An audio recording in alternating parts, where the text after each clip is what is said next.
বসলো দুর্দান্ত ভাবে দুবাইয়ের জায়গায় খেলতে নেমেই গোল করে বসলো ৩-০ গোলরক্ষী।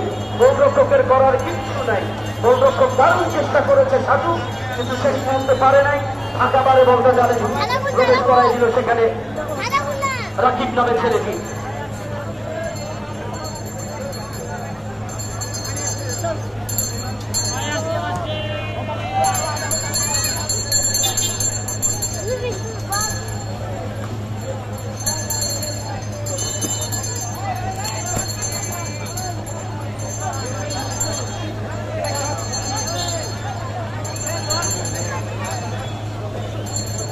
দর্শক, হালকা হালকা বৃষ্টি, আপনারা যারা চলে যাচ্ছেন যান, অসুবিধা নেই। আগামীকালকের কথা অবশ্যই হৃদয়ে প্রবেশ করাই দেবেন। আগামীকাল ফাইনালের আগে ফাইনাল পাঠানপাড়া জয় ভাজানির সমাধি তাদের প্রতিদ্বন্দ্বী দল কিশোর ফুটবল একাডেমি রাজশাহী। লম্বা